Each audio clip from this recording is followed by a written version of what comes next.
Además, se conoce esta información. Injerencia de Estados Unidos en el año 2014 habría sido clave para el golpe de Estado suscitado en Ucrania.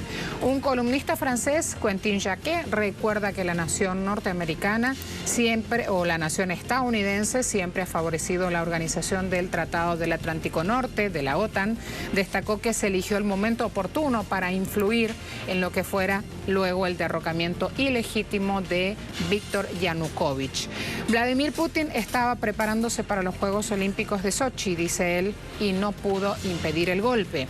El ingreso de Ucrania en la OTAN, herramienta de Estados Unidos para intervenir en Europa, herramienta militar de Estados Unidos, fue totalmente inaceptable para el gobierno ruso. Una noticia que también a esta hora genera múltiples repercusiones. Your fight is our fight. Ваша боротьба – це наша боротьба. 2017 will be the year of offense. Рік 2017 рік буде ріком нападу. All of us will go back to Washington and we will push the case against Russia. Ми всі повернемося до Вашингтону і ми будемо відстоювати санкції проти Росії. Enough of a Russian aggression. Досить вже російської агресії. It is time for them to pay a heavier price. Час вже щоб вони заплатили важчу ціну. I believe you will win. I am convinced you will win, and we will do everything we can to provide you with what you need to win. Я вірю в те, що ви виграєте, переможете. Я переконаний в тому, що ви переможете, і ми вам допоможемо всіма можливими засобами.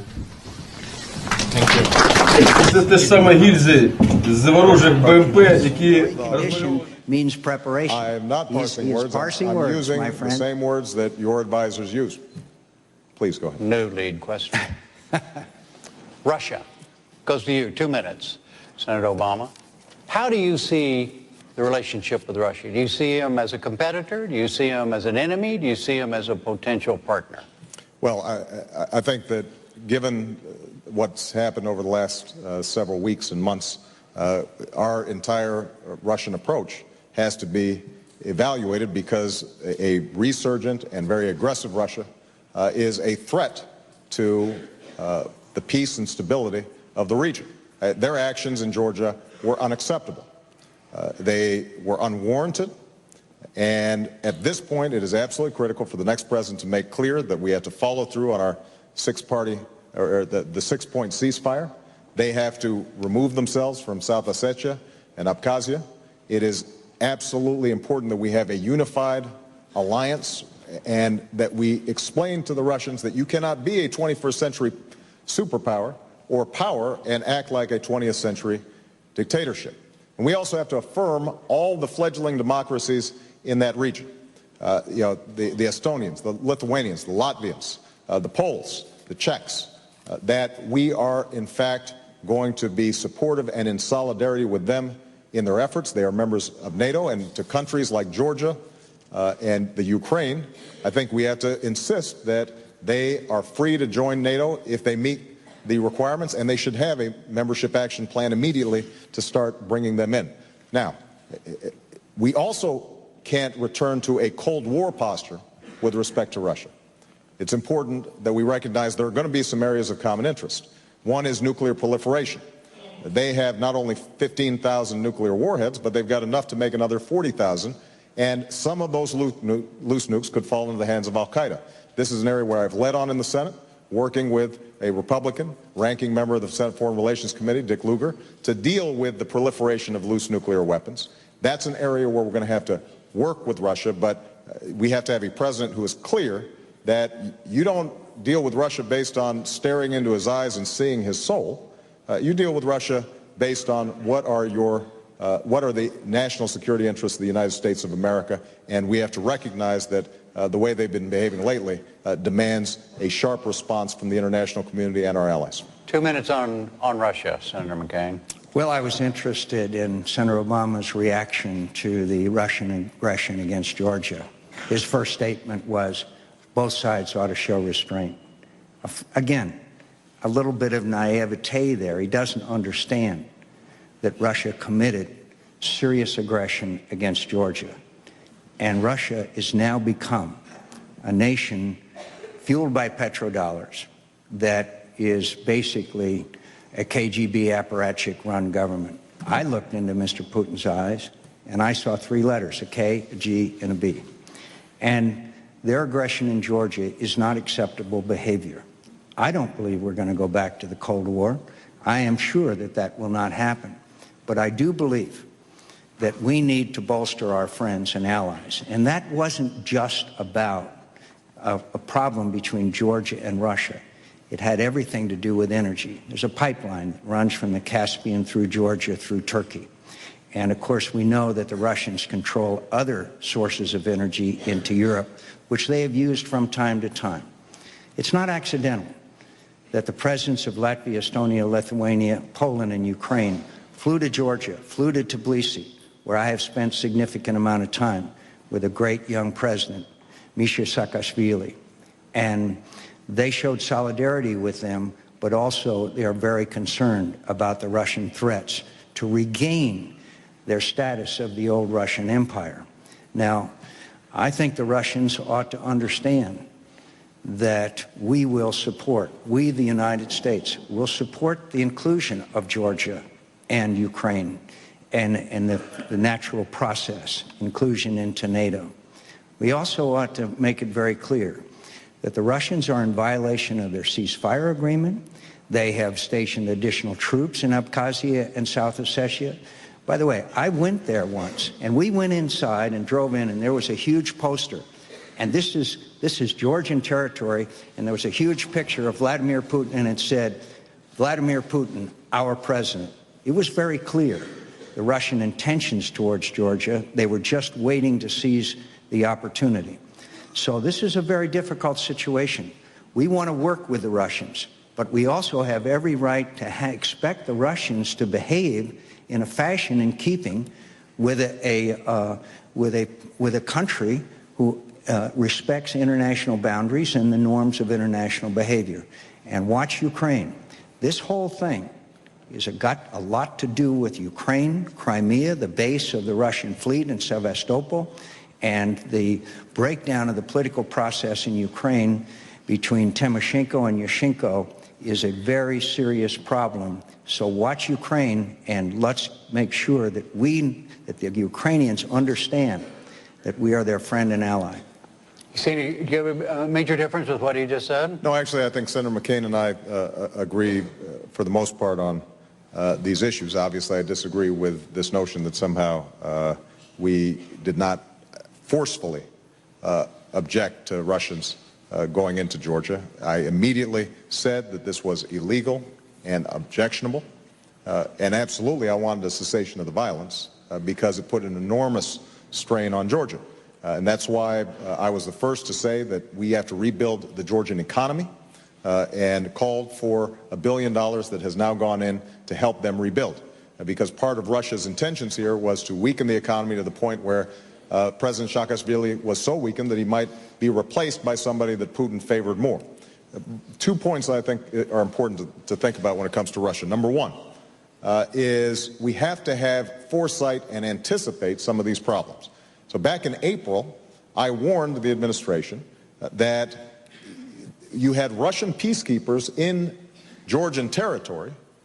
That made no sense whatsoever. And what we needed to do was replace them with international peacekeepers and a special envoy to resolve the crisis before it boiled over. That wasn't done, but had it been done, it's possible we could have avoided the issue. The second point I want to make is the issue of energy. Russia is in part resurgent, and Putin is feeling powerful because of petrodollars, as Senator McCain mentioned.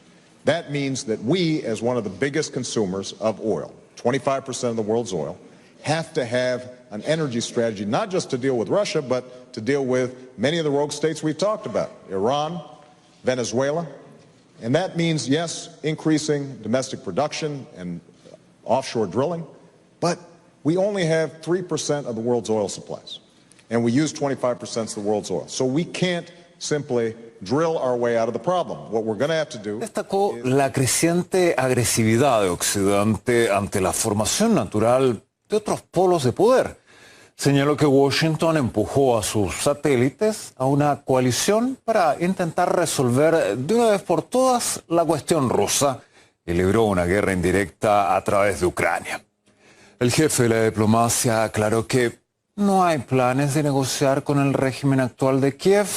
En la conferencia de prensa, Sergei Lavrov hizo cierto resumen del trabajo del Ministerio de Exteriores en el año 2022. Calificó este año como difícil, único y el año en el que se vieron claramente las tendencias que fueron desarrollándose durante las últimas décadas. Una de estas es la formación de un mundo multipolar a la que, según Lavrov, se opone Occidente, y el carácter de sus acciones, en opinión de Sergei Lavrov, demuestra que ellos se dan cuenta de que su manera de actuar contradice al curso lógico de los acontecimientos.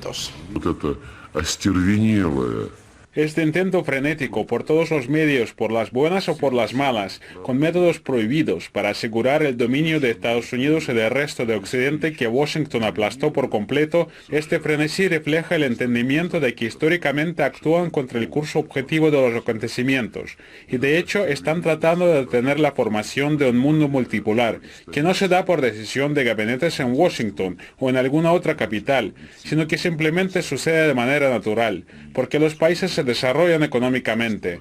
Respondiendo a la pregunta sobre los plazos de la operación militar especial, Sergei Lavrov dijo que los fines de este operativo no están inventados y enfatizó también que Ucrania no debe representar una amenaza para la seguridad nacional de Rusia. El jefe de la diplomacia aseguró que los volúmenes del apoyo militar a Kiev demuestran que Occidente hace una gran apuesta en este asunto. En lo que se refiere a las negociaciones, confirmó que en Moscú están dispuestos a estudiar cualquier propuesta seria al respecto. Sin embargo, precisa que por el momento no ha habido ninguna. Constató que la posibilidad que existía en marzo pasado no fue aprovechada debido a la postura de los países occidentales. Los representantes oficiales occidentales han estado diciendo que es demasiado temprano para iniciar negociaciones, que Ucrania debe recibir más armas para que comiencen las negociaciones desde una posición más fuerte. Stoltenberg dijo sin rodeos el otro día que armar a Ucrania es el camino hacia la paz. El propio Zelensky presenta iniciativas completamente absurdas, planes de 10 puntos donde se acumula todo lo posible, la seguridad alimentaria, energética y biológica, la retirada de las tropas rusas de todas partes, el arrepentimiento de la Federación de Rusia, el tribunal, la condena, etc. No se puede hablar de negociaciones con Zelensky, como mínimo porque ha prohibido ilegalmente las negociaciones con el gobierno ruso. Según Sergei Lavrov, en estos momentos todos se quitaron las máscaras. Afirmó que ahora está claro que Estados Unidos llevaba mucho tiempo preparándose para la guerra global contra Rusia mediante el conflicto en Ucrania.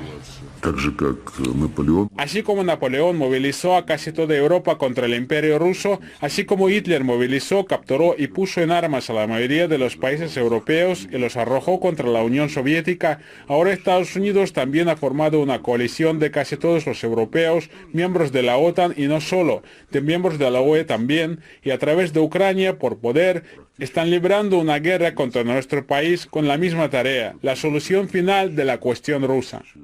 En lo que se refiere a la región de América Latina, dijo que Moscú está interesado en que se fortalezca la unidad de los pueblos de la región y también destacó el hecho que ninguno de los países de la zona se unió a las sanciones.